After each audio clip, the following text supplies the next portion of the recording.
A space to speak your mind with Cornwall Mind. Welcome to A Space to Speak Your Mind, a radio programme and a podcast about mental health and well-being made by people with lived experience in association with Cornwall Mind. We do occasionally cover subjects that some listeners may find distressing. For more information, help and support, please visit cornwallmind.org. Welcome to the February show. I'm Richard. Today is Time to Talk Day, a day set aside to talk about mental health, as we do each month here on the show. So on the programme today, Alex Bushill from Mind will tell us about this year's theme for Time to Talk Day and why it's such an important date in the mental health calendar. The Space to Speak Your Mind team will be chatting about what Time to Talk Day means to them. We'll hear from author of Befriending My Brain, a Psychosis Story, James Lindsay, about his lived experience of psychosis and schizoaffective disorder. Plus, GP and TV doctor Zoe Williams joins us once again to discuss the importance of therapy for those who struggle with their mental health and to encourage people to access support from the NHS Talking Therapies service. That's all on this month's show. A space to speak your mind with Cornwall Mind. On this Time to Talk Day, many people are putting on a brave face to avoid talking about mental health during difficult times. The hesitance to speak out about how we really feel is resulting in those feeling isolated and withdrawn. Time to Talk Day is the nation's biggest conversation about mental health. Now celebrating 10 years, the day is run by mental health charities Mind and Rethink Mental Illness in partnership with the Co-op, with the aim to spark millions of conversations about mental health in communities, schools, homes, workplaces and online across the UK. Alex Bushill from Mind joins me now to tell me more. So why is it so important to have a day like Time to Talk Day? It's so important because mental health needs to be spoken about more. We have been on an amazing journey. Time to Talk Day is now in its 10th year. It started back in 2014, and we have seen every year around 1 million mental health conversations where we talk about our mental health, we ask others about their mental health, we talk about our own. But actually this year we've done some research that shows us that as much progress as there has been in terms of breaking down stigma and changing attitudes to talking about our well-being, there still remains a real amount of stigma. I'll give you some figures if I may. 2/3 of the people that we asked said that they put a brave face on rather than actually talked about their mental health. So they're not okay, they are struggling, but they said, you know what, I'm okay, I'm fine, because they didn't want to burden someone else with what was actually going on for them. And actually that figure is higher for younger people, which I think is really interesting because we tend to think, don't we, that youngsters are more in tune with their mental health, more able to articulate it, to reach out and get support. But actually what we're finding out from this research is that we may be a bit complacent in thinking like that. And actually there is still really significant amount of stigma that prevents us from taking that vital first step of identifying that we are struggling and then actually reaching out and asking for help or talking about how difficult we're finding it at the moment. It really is difficult making that first step, and I think it's quite interesting about the theme for this year because you've kind of tackled that head on, haven't you? Yes, absolutely. And that's why we are trying to encourage people to make that first step today. Why not start right now? And to help with that, we have got little activations up and down the country to support people to try and break through that stigma and actually reach out and take that vital first step. So if you look on the Mind website, you'll find all the details for Time to Talk Day and how you can go access your local Mind, whether that's in Cornwall or Devon or wherever it may be, and also maybe participate on one of the events we're doing up and down the country, really to support us all, to support each other and support ourselves talking about mental health. So why do you think really having an early and honest conversation about our mental health can really help when we're finding, just as we are, as you're saying from those statistics, we are all finding things so difficult at the moment? Yeah, I mean, what's really interesting is one of the reasons about why we're finding it difficult to talk about mental health. And there's a generational divide. We're finding from the research we've done today that if you're a bit older, like me, I'm middle-aged fella. So if you're above 30, one of the big reasons why, for those of us who would put a brave face on it and not talk about their mental health, the biggest reason given is that we don't want to be a burden to others. We realize, no doubt, because we're affected ourselves, that there's a cost of living crisis. Every time you turn on the TV or listen to the radio, world news events are very depressing and very difficult to kind of process and cope with. And we think that there are others who are far worse off than ourselves. So the biggest reason for adults talking about why they put a brave face on it is not to be a burden to others. And that's that phrase, isn't it? Play me a tiny little violin. I really want to challenge that because we can't help others. We can't be a positive force unless we help ourselves. And we all deserve good mental health. And we can't do that unless we take that first step to talk about it when we are struggling. And interestingly, with youngsters, so for the key sort of demographic of 16 to 24-year-olds, the key reason why they say that they want to put a brave face on it and not talk about their mental health is a fear of being judged. And that goes to that stigma point. It talks to us about how actually, even though stigma has been challenged and we've done so much in that space, youngsters are still worried that they'll be judged, they'll be dismissed, they'll be thought to be weak or a snowflake or pathetic, when in fact it shows real resilience, real courage, real integrity, actually, to talk about your mental health. And actually that sense of being judged or being weak because you're talking about your mental health could not be further from the truth. So still so much to do around stigma. And that's why today is so important, to empower us all to talk about mental health for ourselves and for each other. And especially there, I mean, talking about younger people, I think there's different ways really where we can start a conversation. It might be different for different age groups. What would you say is the best way? Is it using technology? Is it finding a place you can go? Is it doing other activities? What is the best way of really starting a conversation about mental health? Well, there are so many different tools, actually. And if you look at the Mind website, you can find different tips about having a mental health conversation. It depends on the dynamic. So for a parent to a child, one of the best ways of having a mental health conversation is just creating a neutral space with active listening. And what I mean by that, it's a phrase that gets used a lot. I'm not sure we always understand what it means. It means that you don't come in with judgment. You don't come in with a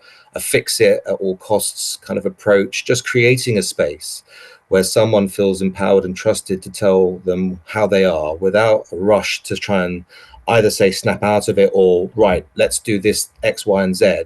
Just creating that first moment to then be built upon by building that trust and more conversations later down the line is a really key moment, I think, in helping someone, whether it's a child, a nephew, or someone else who's younger than you, to feel empowered to talk about their mental health. Another really good tip is actually thinking about the geography of a conversation. That might sound a bit weird, but go with me on this. If you're sat opposite each other and you're saying, how are you? It can be quite intimidating, particularly if you're particularly vulnerable in that one moment. And I know personally from talking about my own mental health, I've really benefited from a really less kind of, not confrontational, but direct setting. So walking together, walking the dog, walking along side by side, where the focus isn't looking straight at each other in that sense of having to answer the question head on, is a really helpful tool, I think, of removing some of those barriers. I think for youngsters themselves, social media gets a really bad rap, doesn't it, for being really detrimental to our mental health. And it certainly can be. But actually, if I look at my own children, if I look at some of the research that we've done, social media is a really powerful tool to help youngsters relate to each other, to be able to create a space, a forum where they can be trusted and actually speak to each other about their own experiences and elicit the response from others about theirs. And with that in mind, we have the side-by-side a forum. It's an online forum. It's basically a chat room where people can talk about their own lived experience with others with lived experience to create that sense of peer-to-peer support. So there are lots of different ways of doing it. And actually, I guess my top tip would be just give it a little bit of thought before you enter into that space, that conversation, because just making a few tweaks, a few little tactics, a few little thoughts can really help create a much more conducive space for someone to open up and talk to you about it. Think about yourself as well. Hearing other people's problems can be hard. It can be really draining. So create some space either side for you to be able to decompress, to process and to think about yourself as well, because it can be very tiring as well for the person listening. Yeah, definitely. I mean, self-care is so important, and it's finding the right time. But I mean, as we've talked about on the show before, you know, having these conversations, it can help both parties. It can help yourself if you're going through difficult times. But also just tell me about what Time to Talk Day has achieved. As you say, it's been 10 years now, and we've been mentioning it on the show in the last few years that we've been producing the radio show. So what has Time to Talk Day achieved so far, and what do you hope for the future? So I think we began this conversation talking about stigma and how there is still too much, but so much has been achieved. So this is not a story with a sort of pessimistic outlook. We are building on great success. Time to Talk Day started in 2014. It was the concept, the kind of social movement campaign started by Time to Change, which has now ended. But Time to Change, through Time to Talk Day and through other campaigning, has achieved huge amounts in terms of changing the views that we have around mental health. If I talk a little bit perhaps about media depictions as a case in point, we saw back in 2014 that over half of depictions of mental health in the media, so whether that's on soap operas or dramas or in films, the person with lived experience, the person depicted who had issues with mental health, was the villain. They were untrustworthy, they were unpredictable, they were often violent. And we know that that is just complete rubbish, that the vast majority of people with lived experience are you and me. 1 in 4 of us has a mental health problem in any given year. And what we've seen is the dial not just move a little, but has completely shifted now with a far more authentic and accurate portrayal of people with mental health in the media, which reflects society more widely. So we're seeing more people with sympathetic portrayals of diagnosis, whether that's serious mental illnesses like bipolar or anxiety or depression. And we're also seeing better descriptions of recovery. Recovery is different for all of us. It means different things at different times, but we are seeing more portrayals of recovery. And that conversation, that reflection in the media is informing also how we ourselves think and talk about mental health. And we have much more knowledge, I think, now about different diagnosis and different approaches to supporting our mental health. I think there's still much more to be done. I think we are much better at understanding depression, anxiety. Definitely much less understood are diagnoses like schizophrenia or personality disorders. And there is still huge stigma, don't get me wrong. But Time to Change, Time to Talk Day has been really instrumental in supporting everyone with lived experience to talk about their mental health, and society more widely being more able to cope with mental health and talking about mental health in others and in ourselves. Yeah, it's getting that message out in the community. And that brings me on to asking about your partners, such as the Co-op. Why are they so important to get the message out there? Well, Co-op have been brilliant in terms of their support of not just mine, but also the Scottish Action for Mental Health and Inspire, our partners on Time to Talk Day, and also just supporting the work that Mine's done. They've given £8 million. That's funded around 60 local services with 30,000 people benefiting directly from those services. And that's before you even factor in their corporate sponsorship of Time to Talk Day, which allows us to reach out to communities, run the events that we have that I mentioned earlier up and down the country to help people actually to get involved, to get stuck in, and to help talk about their own or others' mental health problems. So we're really indebted to the Co-op for being such a fantastic corporate sponsor and helping us, enabling us to be as instrumental as we continue to be with Time to Talk Day in particular. And just finally, remind us where we can find the resources that you've talked about today and for more help and support that people can get. Yes, thank you. Thank you very much for that. Yes, so our website is mind.org.uk. If you have a look there, you'll find a lot of detail on the Time to Talk Day pages there about all sorts of assets for holding a mental health conversation, tips and tools and advice, as well as a list of all the local events up and down the country, wherever you may be. If you go by Side by Side, I think I mentioned that peer-to-peer support group. That's sidebyside.mind.org, and that's a chat room portal where you can talk about your lived experience with others who also have lived experience.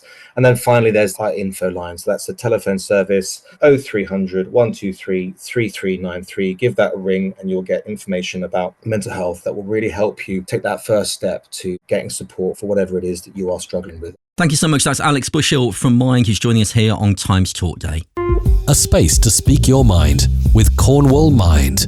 So it is Time to Talk Day, and I'm here with the A Space to Speak Your Mind team. And we've got Chris, Deanne and Victoria here. And we're talking about the phrase, what I really mean, which is the theme of this year's Time to Talk. So Chris, what does that mean to you? Well, it's something that I don't do very often. I tend not to say what I really mean. It's one of those really weird things, isn't it? Because I think sometimes with mental health, we say things, but it's not what we really are trying to get across. Do you find that, Victoria? Yeah, definitely. I think sometimes we're hiding things as well. Or the other polarity really is we're thinking something's coming across by being subtle, but actually it's not coming across at all. And also with the conversations we have with other people, I think sometimes people might be reaching out to us and we're not finding those cues of what they're saying to us. So we're maybe even thinking about our own things sometimes and not really thinking, well, what the other person might be wanting to say. Is that something you kind of feel as well? It definitely is. I think that in the workplace, that kind of, hi, how you doing? And, you automatically go, fine. Oh, yeah, no, I'm good. And really inside you're falling apart. What are your feelings about that, Deanne? I agree with Chris, particularly in the workplace. I mean, I don't know if anybody knows what the analogy of fine. I'm sure you all do. But I had somebody say to me yesterday, actually, that I was oversensitive. And it stopped me in my tracks. I didn't really know what to say. I asked her to define it. And then I thought we were going to have words, but... Yeah, oversensitive. I mean, that's a phrase, but being oversensitive can be a negative or it can be a positive. Yeah, being oversensitive is being aware of our emotions. It's being able to communicate. It's being able to be aware of what other people are feeling and the sensations that they're giving us. Do you think that's the case, Chris? Yeah, I think it is. If you're sensitive enough to pick up on other people's emotions or the energy that they're giving out, you can sort of start dialogue with that. So, I mean, the phrase "what I really mean," I mean, it's such a difficult one as far as how we really go about having the kind of conversations. I think one useful term sometimes is when we have that initial "how are you?" What do we always say afterwards? Yeah, we're fine. What we really should be saying is that we're clinging onto reality by our fingertips, or whatever your situation happens to be. A good thing is to sort of say to someone either "how are you today?" because that's an easier question sometimes, or to have the secondary question when someone says, "How are you?" "I'm fine." "No, but how are you really?" You're more likely to give me an honest answer. And also to say how we're feeling, because I might say to you, "How are you?" and you might say, "Oh, I'm fine." And I might say, "Well, actually, I'm not feeling too good." And especially if we're working together, I think that's a really good example, isn't it? If you're working with someone, you might be having that shared experience. Somebody did ask me the other day how I was, and I started to talk about all my ailments. And then I reined myself in because I thought she'd gone off. I thought, do people really want to know what we mean? So I stopped, because I don't think people really, really do want to know. But do you think maybe having that discussion will allow the other person to talk about how they're feeling, and maybe we can empathise with them and maybe help them if they're going on a bit of a difficult journey? I think that's true. I was just thinking then to myself that I've had people say, "How are you?" And, you kind of hint at that, which is what you were saying just now, Victoria, about hinting at how you actually are feeling, and then kind of just backing off and not wanting to go down that path, which is a hard one to then deal with. Because you kind of go, I'm sort of breaking out of this now. I'm feeling like this. And people go, "Oh, I don't really want to know about that. I only asked if you were all right, and I was expecting an all right back." Yeah, I think quite often it depends on how much you know a person. Something I was thinking about the other day was a safe space. So I'm trying to provide a safe space for anybody to talk to me about mental health. And then I try and think of other people, that person's a safe person, that I can actually express myself fully. Whereas someone else, maybe not so much. And it's not like a judgment thing. It's just I feel comfortable saying honestly how I feel to a certain person. I totally agree. Yeah, some people you know better than others, like you say, and you feel safer with that person. But I think your intuition tells you whether you can go a little bit further with that conversation or not. It's good to listen to your intuition. And maybe as well, if you have that initial conversation, maybe someone's not quite ready to open up, but they know that you're someone that they can come to when they do feel ready. Yeah, I think you've got to be open enough to allow that, to welcome that correspondence, if you like. But as well, you've got to be in the sort of frame of mind to be able to take it. So if you're hanging on the edge and then somebody comes to you with a whole load of trouble and you're like, "Oh my life, how are we going to deal with this? I can't cope with my stuff, let alone your stuff as well." Obviously, we have to have self-care. We have to be in that position where we do feel comfortable to be able to have that. And it's absolutely fine that, if we don't want to have discussions ourselves, and if we're, not in that frame of mind, that's absolutely fine as well. But to be able to have those when we feel that we're able to and to help others is good. I think one thing is that we really do need to encourage this sort of dialogue in the workplace, because, the vast majority of people spend the vast majority of their time at work. And if you're somebody that works at a place with lots of other people, then to have that kind of community idea is a good thing. But how you actually enact that, I wouldn't know. I think it's pretty difficult, and I know from my own experience I really masked how I really felt when I was going through a really tough time. And then when I went off sick, people were just like, "Oh gosh, we didn't know there was anything going on," because you masked it so well. But I suppose having a kind of environment where you're looking out for each other and you're noticing, like if someone's staying behind late all the time or, acting differently, I think that's really important. I totally agree with you. I did exactly the same thing. I masked it for years and people didn't know I was ill. But what happened to me then was I internalised it and had a nervous breakdown. And then I was indoors for a while.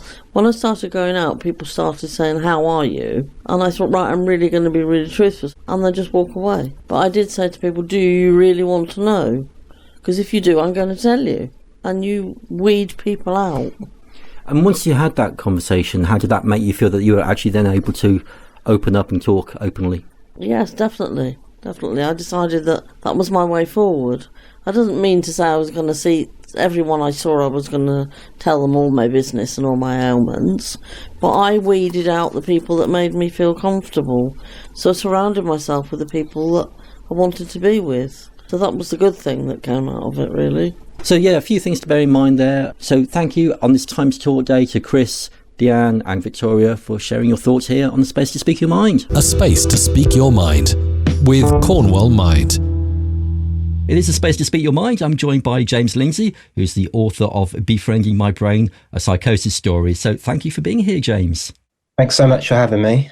So it's Time to Talk Day, and we're talking about psychosis today. So from your own lived experience, can you explain what that is and how it's affected you? Yeah, so for anyone who doesn't know, it's a condition where your reality or your perception of your reality is completely different from those around you. So like what's going on inside your head is kind of like separate from what people can see and interpret like externally. And for me, the first time I had it was after a breakup. So I was living with an ex-partner and moved to live with my family. And then that breakup kind of caused me to have like sleepless nights, like consecutive sleepless nights, which was really bad for me. And my kind of like reaction to it wasn't good either. I was kind of like trying to just carry on as normal and sort of ignore the warning signs and the lack of sleep, and then experienced delusions and hallucinations, and was eventually sectioned for 4 weeks under the Mental Health Act. So I had to live in a ward, like start to recover there. So it was very traumatic, but like necessary to start getting better. It must have been a very frightening experience. Is this the first time you've had these symptoms, or is there anything from earlier on that you can kind of connect to it maybe? It's interesting because like with the kind of life experience and wisdom I've got now, and I kind of look back at my early 20s before I had psychosis, there was probably a couple of times where I was kind of not getting a lot of sleep and maybe acting a bit more hyper and out of character. But at the time, I kind of didn't see it as like kind of early warning psychosis. So it was just a kind of a bit of a blip. And then fortunately, I was able to kind of regain sleep and then think nothing of it. But now I kind of think, well, I was a little bit close there to having a more serious mental illness episode. And luckily, it didn't happen back then, but it happened eventually. You talked about some of the symptoms there, and I've just read some of what you've talked about in the past. And you mentioned that even at the time, the symptoms might not have been recognisable to you, the things like speaking too fast or maybe a bit of confusion. So was that something other people noticed before yourself? Yeah, luckily I'm very fortunate that I had a good support network at the time. So like moving back in with my family, like my mum and dad and brother were able to kind of realise that I was acting strangely. And it was their suggestion for me to like kind of go to the GP and get help, which was just as well, because even though me back then, I was kind of dismissing it all and saying I was okay when I wasn't. So I was really lucky to kind of have that support network to get me the help I needed. It's interesting as well because it does affect your memory. So the experiences that you have when you sort of look back, even the near future afterwards, you don't seem to recall the same sort of things that maybe other people around you are seeing. Yeah, so it's like, it's a funny one because it's a very patchy time in my life in terms of memory. And I think because I was so sleep deprived, that was like one of the reasons, because the brain wasn't like, you know, repairing itself like it usually would. So there's bits I can remember, but there's also, I've had conversations with friends and family and they said to me, oh, you said this or you did this. And I was like, did I? Like really surprised. The only thing I can compare it to is like maybe when I was really young and like having alcohol and forgetting stuff I did the night before, but that was more of a kind of comical type thing. Whereas this was really serious. I was like sober but really ill and not remembering things. So that's kind of really alarming when you find out that way. And tell me about the treatment you had. So did you have medication at first? Yeah, so when I was living on the ward, I think I was on about 3 or 4 different medications, and it was a combination of antipsychotics and mood stabilizers, which had like unpleasant side effects, but they were like completely necessary because they helped me to start finally getting sleep.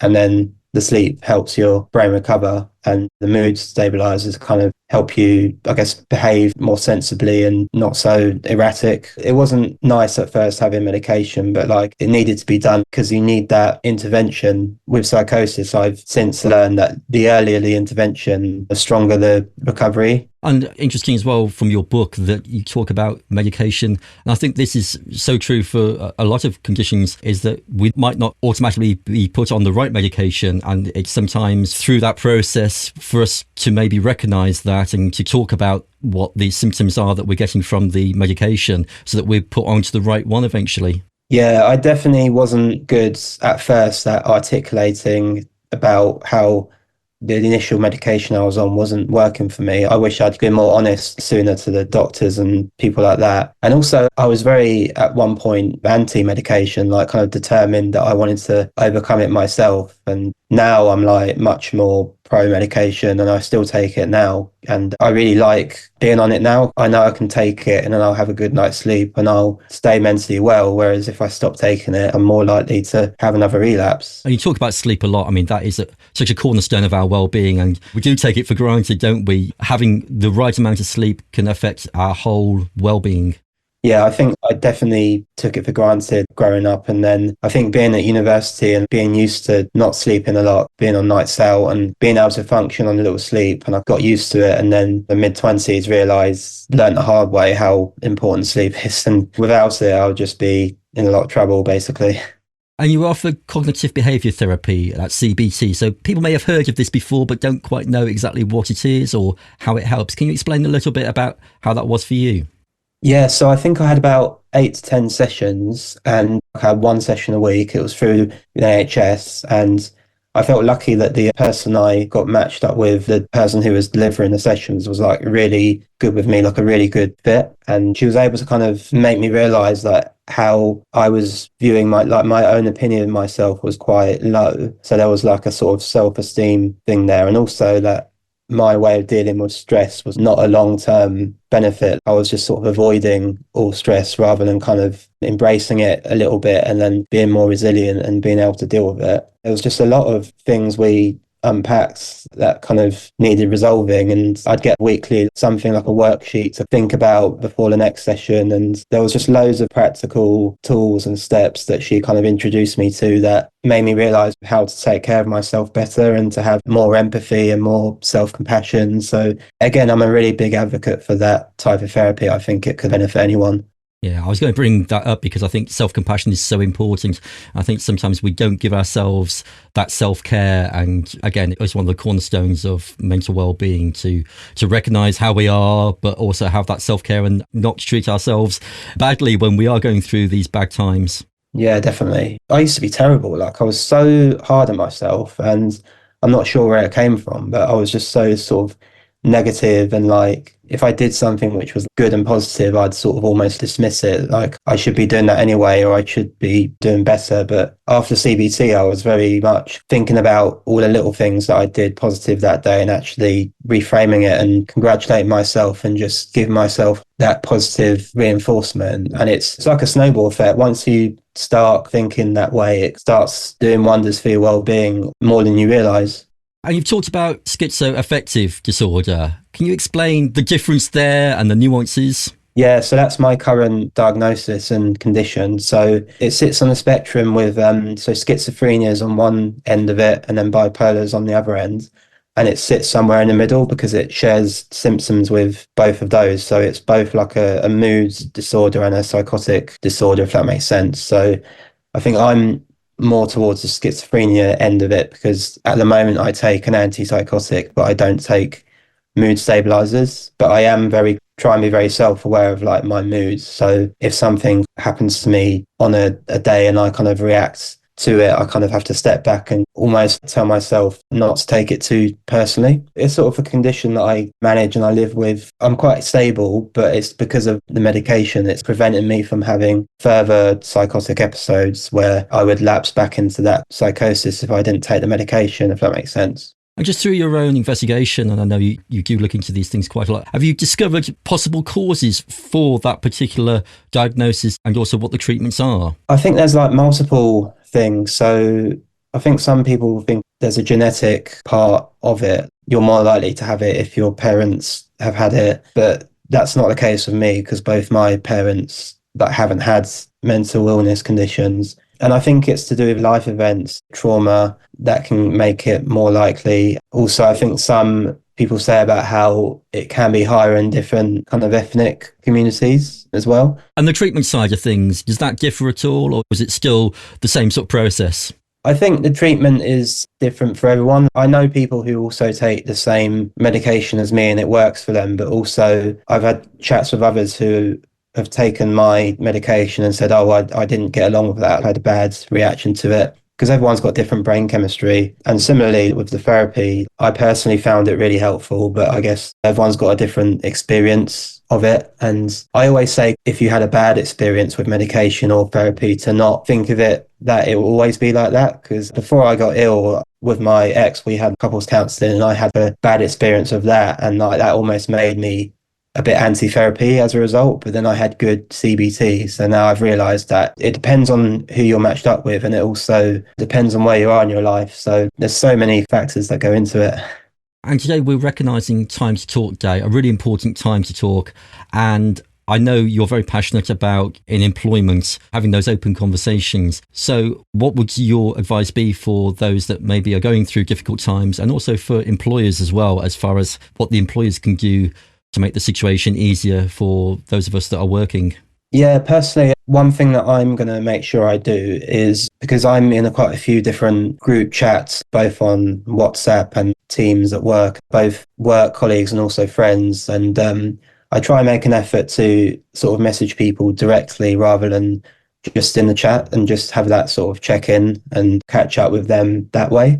And then it's more personal. You never know what the conversation could turn into. It could be really helpful for you or them. And I guess from a work point of view, it's kind of important to check in. I had a chat with my manager recently who asked if just checking I was doing fine, just because apparently I'd been quiet recently, like at work. And it was funny because I didn't even realise that I was displaying that behaviour that I might be seen as being quiet. And I was just saying, oh, on this occasion, I'm okay. And I think I must have just been really focused that day on what I was doing. But I really appreciated the actual manager going out of their way to check in and make sure you're doing all right. So I just think it's important to start those conversations, not just for Time to Talk Day, but all year round. I think for organisations that do recognise the mental health of their employees, it's really good. But, there are some organisations and some businesses that historically might not do that. So really, I think it's for everyone to have that conversation, isn't it, really? And you talk about what you might have recognised as far as red flags in the past. And,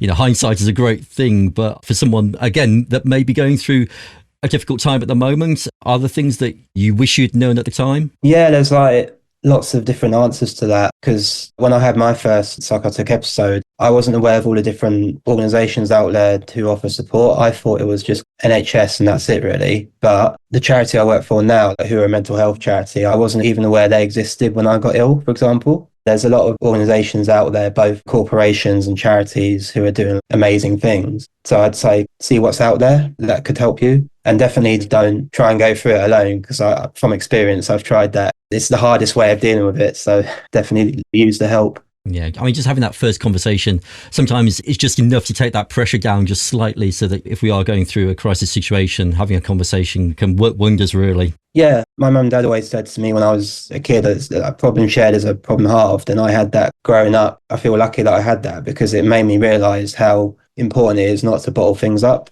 I still have that to me to this day. I'm sure, I don't have kids yet, but when I do, I'll be making sure they realise that, problem shares, problem halves. You've got some, what we might term coping mechanisms now, or you've got things in your tool bag that you use. So, and I think some of them are centered around, as we talked about on the show before, the 5 ways to well-being. So can you explain a few of the things that you do in your daily life that help you to have good mental health now? Yeah, so as well as making sure I take my medication, I just make sure I exercise enough, because for me, that's a really good release of stress. I make sure I eat fairly well as I can. I try and moderate if I'm drinking alcohol.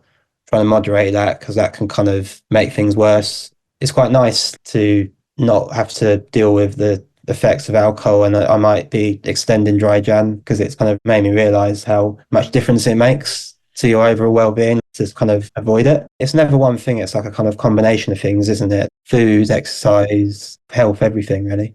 I agree with you. I think it's good to have all these things in your tool bag, and then you don't have to do it all of them all the time. But if things are a little bit difficult, you can try one, try the other, maybe do a combination, ease back on certain things. It's not all about giving everything up or doing everything all at once, but just finding what works for you.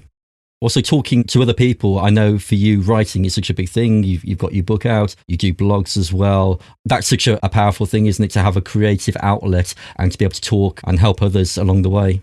Yeah, massively. I still try and write these days. Like I might write a poem or write like a diary journal thing about my day. And I feel like it's a good release if you're stressed. It's almost like when you write it down and you read it back, it's like it's emptied out of your head and it's on the paper and you can deal with it better that way. I know writing the book and the blogs has been really good for me, a therapeutic process, and it's opened up good chats with people about their own mental health, and some of it was like quite surprising because I'd know them as a person and I think from the outside, like looking at their social media, they seem like they're doing great, and then they kind of confide in you and you realise that how common these things are. So it's just so important. And if people want to know more about you, especially about your book, can you tell us where they can find those details? Yeah, thank you. So it's called Befriending My Brain, a Psychosis Story, as you said, and it's available most places you can get books, like Amazon, Waterstone's website. It's available in the different formats as well, which I'm pleased with. So it's paperback, but also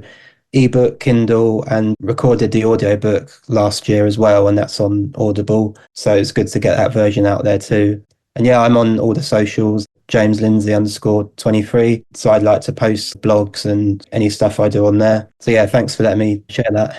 So people can find your book if they look at the notes for the podcast right now, if you're listening to the radio show, or just have a look in the notes of the podcast for the Time to Talk show for 2024. But for now, James Lindsay, author of Befriending My Brain, a Psychosis Story, thank you so much for being here today. Thanks for having me, and also thanks for being a host on like a really important podcast. I'm sure it's helping so many people, so doing amazing work. Thanks a lot. A space to speak your mind with Cornwall Mind. More than half of those asked in a recent survey were concerned about their mental health in the last year, and almost a quarter didn't seek professional help. NHS England has launched new public installations to showcase the powerful stories of people who've struggled with their mental health, with the aim of encouraging others to seek mental health support via the NHS Talking Therapies service. To find out more, we welcome back to the show Dr. Zoe Williams. So thank you for being here. Thank you for having me. So this year's theme for Time to Talk Day is What I Really Mean.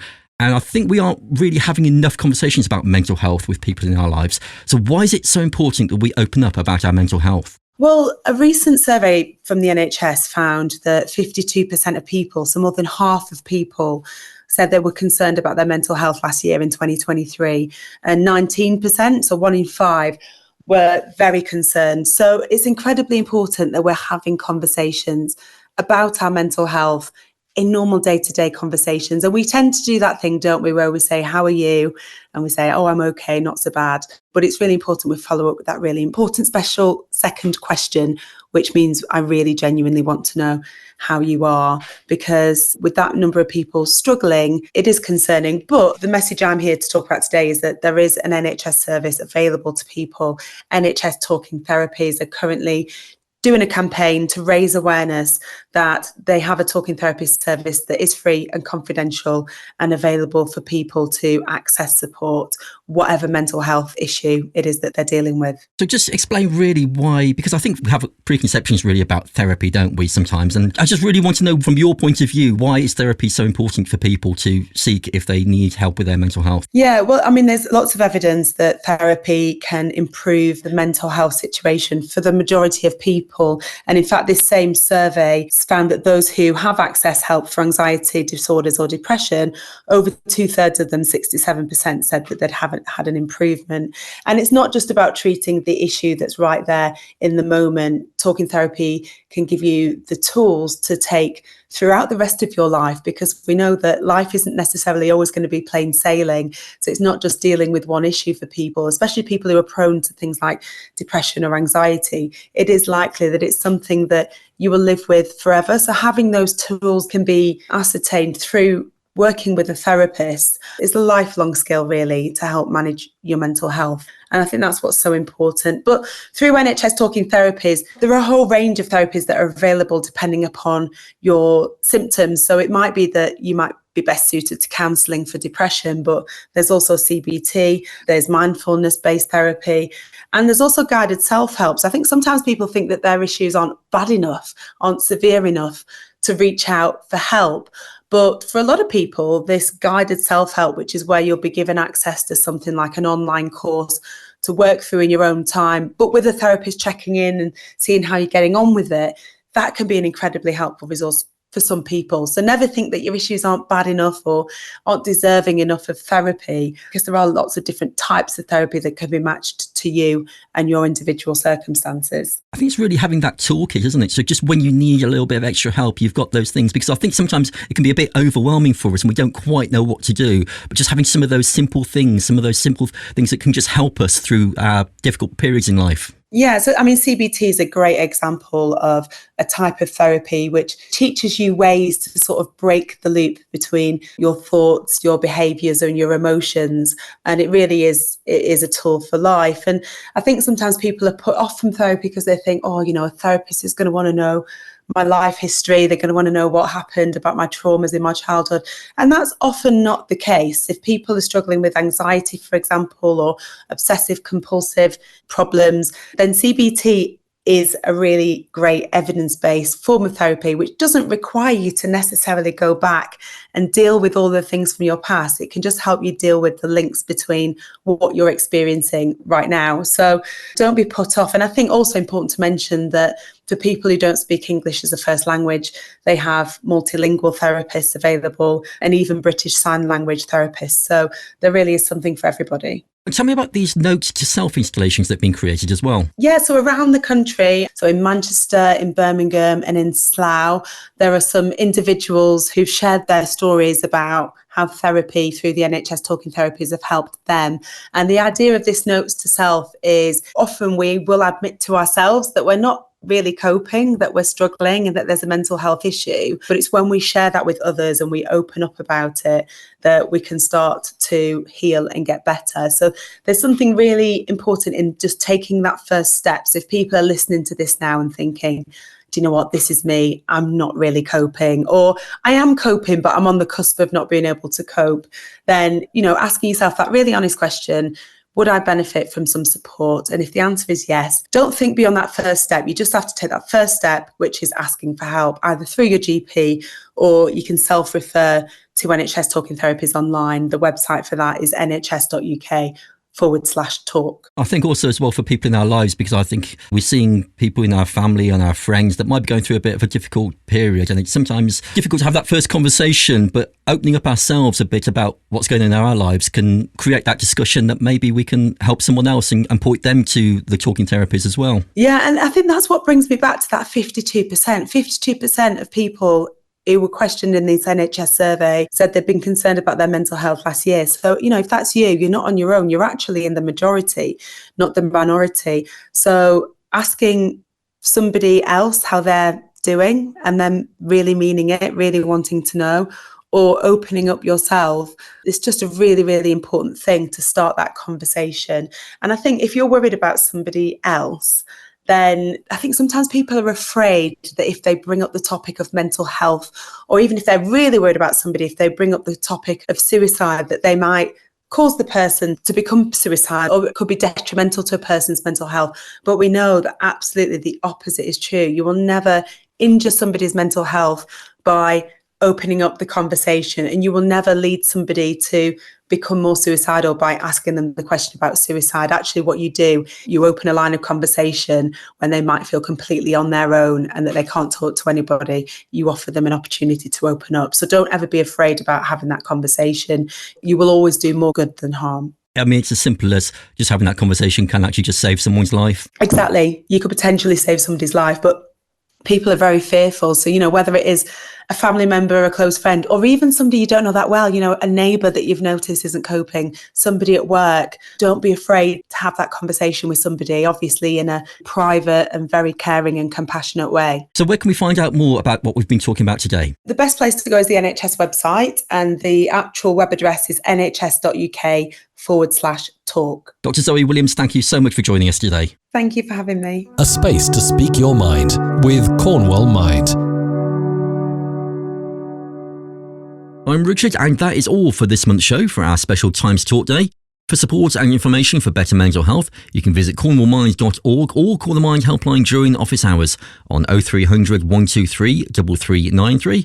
There's also a 24/7 NHS local urgent mental health response phone line, which is free to access by anyone, any age, on 0800 038 5300. And don't forget, you can call the Samaritans anytime for free on 116 123. If you'd like to be part of the show, you can get in contact with us. Just email a space to speak your mind at gmail.com. And you can find out more about the show if you follow Cornwall Mind on Facebook or Instagram, or on their website, cornwallmind.org.